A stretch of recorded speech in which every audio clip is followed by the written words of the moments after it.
एकपल्ट दुईटा चेलीहरू मसँग जब माग्न आउनुभयो अनि मैले उनीहरूलाई पीडा थियो तर पनि मैले उनीहरूसँग अलिकति एकछिन ठट्टा गरेँ।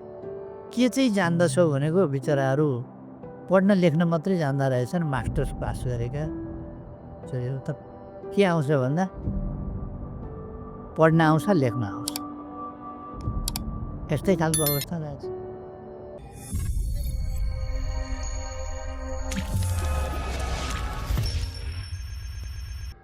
फरेन युनिभर्सिटीमा टिचिङ गरेका प्रोफेसरहरूलाई फर्स्ट प्रायोरिटी दिइने।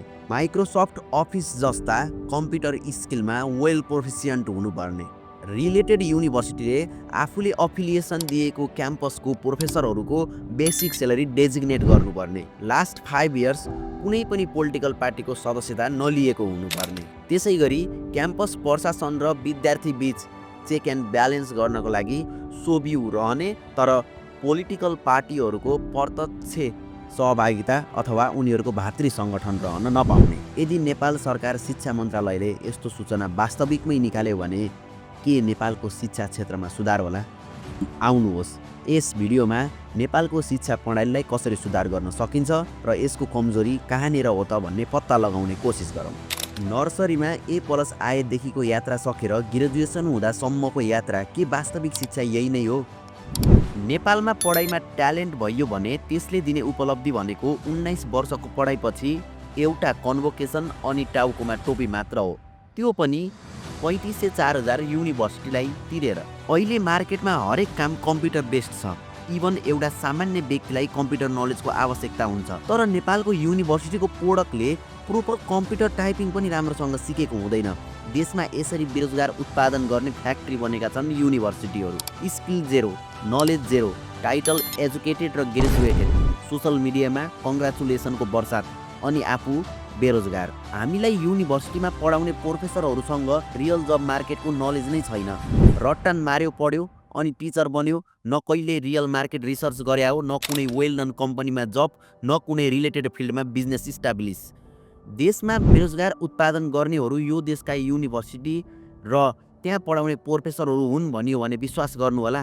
देशको शिक्षा प्रणाली यति बेकार छ कि इन्जिनियरिङ जस्ता स्किल बेस्ड एजुकेसन पढेका विद्यार्थी पनि ग्रेजुएसन सकेपछि बेरोजगार बस्न बाध्य हुन्छ।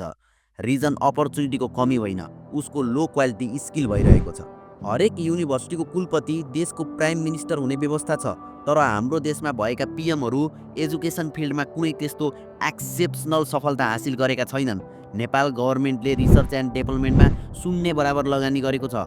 एउटा क्लासमा कति स्टुडेन्ट र टिचरको रेसियो हुनुपर्ने भनेर कुनै पनि रुल र इम्प्लिमेन्टेसन देख्न पाइँदैन। यदि कुनै क्याम्पसमा एउटा प्रोफेसरको भ्याकेन्सी खुल्यो भने पोलिटिकल पावर बिना त्यहाँ प्रोफेसर हायर हुँदैन। देशको अवस्था यस्तो छ।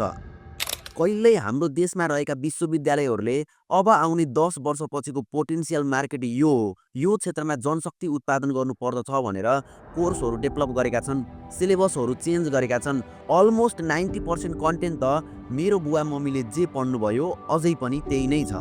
ग्लोबल वर्ल्डमा बेरोजगार र अनस्किल्ड स्टुडेन्ट जन्मिनु कलेजहरूको दोष मात्र होइन। अहिलेको वर्ल्ड भनेको युनिभर्सिटीलाई गलत देखाएर एक्सक्युज गर्ने टाइम भने होइन। If you have a laptop, mobile, wifi then learning is free. Bachelor र मास्टर पढ्ने स्टुडेन्टलाई टिचरले सिकाउने होइन, उनीहरू आफै लर्निङ माइन्डसेटको हुनुपर्छ। अहिलेको टाइममा केही गर्नु छ भने फर्स्ट लर्न कम्प्युटर स्किल्स, यसको केही अल्टरनेटिभ नै छैन। कम्तीमा हरेक दिनको 2 घन्टा हामी आफूलाई टाइम दिने गरौँ, लर्निङलाई टाइम दिने गरौँ, एटलिस्ट 2-3 वटा स्किलहरू डेभलप गरौँ, टेक्नोलोजीसँग नजिकदेखि फेमिलर बनाऊ। हजुरहरूलाई यो भिडियो कस्तो लाग्यो एउटा प्रतिक्रिया दिन नभुल्नु होला। मन परेमा लाइक, सेयर र सब्सक्राइब पनि गरिदिनु होला। धन्यवाद।